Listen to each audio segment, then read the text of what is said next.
안녕하세요. 세상이 흔들어도 당신은 흔들리지 않도록 전변의 저울 전선우 변호사입니다. 저는 현직에서 12년차 변호사로 활동을 하고 있는 이혼 전문 여성 변호사이고요. 2022년에 한 해 혼인한 건수가 19만 2천 건이라고 하고, 반대로 그 같은 해 동안 이혼한 이혼 건수는 9만 3천 건으로 이거를 그해 혼인한 사람이 그해 이혼한 거는 아니어서 절반이다 이렇게 단순 비교는 할 수는 없지만 이혼이 남의 일은 아니다 라고 할 수 있는데요. 오늘은 결혼 전 배우자를 선택할 때 어떤 부분을 확인을 하면 그래도 비교적 행복한 혼인 생활을 유지하는 데 도움이 될 수 있을까, 이런 부분들을 같이 얘기해 보겠습니다.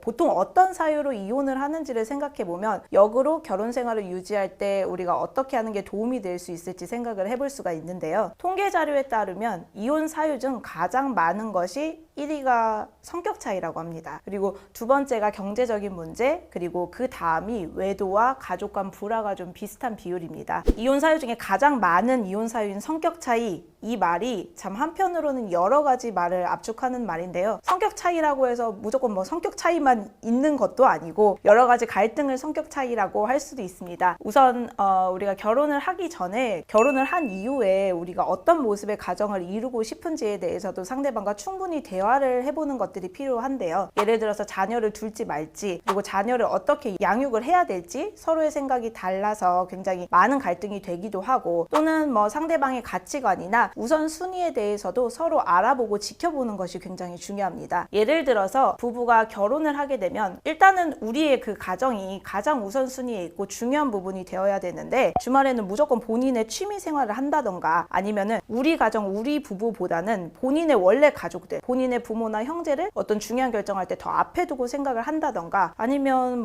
가정보다는 무조건 업무적인 부분에 내 성과에 치중을 해서 가정생활을 상대적으로 소홀히 한다던가, 이런 부분에서 주로 많은 갈등이 일어나고 있어요. 또 부부가 살다 보면은 늘 행복할 수는 없는데요. 다툰 후에 어떻게 화해하고 어떻게 대처하는지, 이런 갈등을 해결하는 부분에 대해서 그런 부분들이 굉장히 중요합니다. 예를 들어서 무조건 말싸움이 있는 경우에는 이 부분을 회피하고 대화를 하지 않는다던가, 아니면 전화를 해도 연락이 두절이 된다던가, 아니면 싸울 때마다 굉장히 이 부분을 감정적으로 인신공격적인 말들을 퍼붓는다던가, 이런 경우에는 갈등을 해결하기가 더욱 어려워집니다. 다투지 않고 사는 부부는 없지만 이런 다툼이 있었을 때 얼마나 슬기롭게 해결을 하고 대화를 해서 행복한 결혼 생활을 하는지가 정말 중요한 부분이므로 중요하게 확인을 해야 되는 부분입니다. 결국에는 성격이라는 것은 부모와 자식 간에도 맞지 않는데, 사실은 결혼을 통해서 상대방 배우자랑 살아가는 것은 서로 남끼리 지내온 타인이 이제 하나가 되어가는 과정이기 때문에 이 부분에 있어서 서로 조율하고 맞춰가는 과정이다라고 생각하시면 됩니다. 바로 두 번째는 상대방의 경제력, 그리고 경제관념인데요. 사실 결혼이라는 것이 실제로 현실적인 부분하고 연결이 되기 때문에 상대방이 우선은 안정적인 소득이 있는지, 그리고 또한 이런 경제적 부분을 중요하게 생각하고 책임을 지고자 하는지가 굉장히 중요한데요. 이혼 사유 중 많은 부분의 하나가 경제력이 없는 경우도 있지만,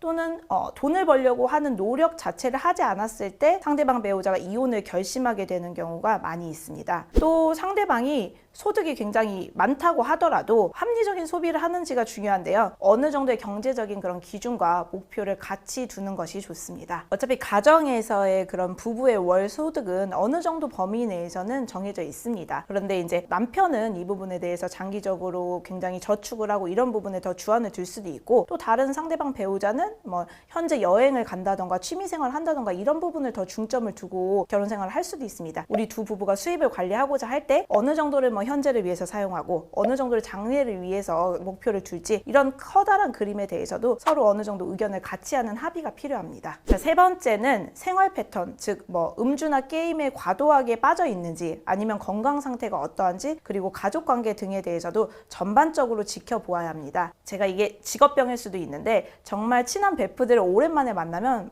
상대방한테 살짝 물어보고 지갑이나 가방을 살짝 제가 살펴보는 경우가 있어요. 거기에 이제 영수증이나 가지고 다니는 것들을 이제 보게 되는데요. 그러면 그 사람이 나랑 떨어져 있었어도 요즘 관심사나 생활 패턴들을 알 수가 있습니다. 가령 요즘에는 어떤 운동을 하는지, 그리고 주로 식사는 어떤 부분을 하는지, 쇼핑은 주로 어떤 것을 하고 어떤 것에 중점을 두고 있는지가 한눈에 좀 보이는데요. 부부로서 생활을 함께 하다 보면 때로는 생활 패턴의 차이로 배우자와 굉장히 많이 다투는 경우가 있는데, 가령 너무 과도한 음주를 한다던가 아니면은 뭐 일상생활 중 취미생활의 대부분의 시간을 게임에 중독돼 있다던가 이런 부분이 없는지, 그리고 건강 상태는 어떠한지, 이런 전반적인 부분들을 굉장히 세심하게 살펴보아야 합니다. 또한 결혼은 양쪽 당사자끼리의 결합만이 아니고 어떻게 보면 그쪽 집안과 이쪽 집안이 만나는 부분이라고도 할 수 있는데요. 사실 이혼 그런 상담을 진행하다 보면은 가장 안타까운 이유 중에 하나가, 신혼부부의 경우에 양쪽 배우자 사이에는 그렇게 심각한 갈등이 없는데 주위의 가족들 간의 관계나 갈등으로 이혼에 이르게 되는 경우가 정말 상당히 많습니다. 과거에는 뭐 고부 갈등이 많이 있었는데 요즘에는 육아를 주로 처가 쪽에서 많이 도와주면서 장서 갈등이라는 말이 생길 정도로 이런 부분도 굉장히 많은 이혼 사유에 이르는 경우가 많습니다. 그래서 평소에 이제 가족 관계라든지 상대방이 본인의 부모나 형제와 어떻게 지내고 어떤 관계를 맺고 있는지, 이런 부분도 좀 살펴볼 필요성이 있어요. 행복한 결혼 생활은 결혼이라는 한 번의 선택으로 결정되고 끝나는 것이 아니라 사실은 계속 만들어가고 노력해가는 것이라고 생각을 합니다. 그렇지만 이를 위해서 사전에 지켜볼 부분들을 살펴본다면 적어도 불행할 가능성에 대해서 미리 배제를 할 수 있기 때문에 서로 이제 다툼이 커질 가능성들이 줄어든다고 생각해요. 오늘은 결혼 전에 미리 상대방에 대해서 체크해 보아야 할 그런 몇 가지 부분에 대해서 같이 살펴봤는데요. 사실은 제가 이혼 전문 변호사로서 이혼 상담을 해보다 보면은 사실 어떤 부부들은 뭐 굳이 이런 이혼 사유로 인해서 이혼을 결정을 해야 되나, 이런데도 실제로 이혼으로 이어지는 케이스들도 있고, 또한 뭐 어떤 부부들은 굉장히 그런 갈등에 대해서 몇 년간 노력을 했는데도 해결이 되지 않아서 결국에는 이혼이라는 선택을 불가피하게 하는 경우도 있습니다. 그래서 오늘은 이런 부분들에 대해서 사전에 우리가 조율을 하고 한다면 이런 근본적인 갈등들을 없앨 수도 있기 때문에 이런 부분들에 대해서 미리 한번 다시 살펴보았습니다.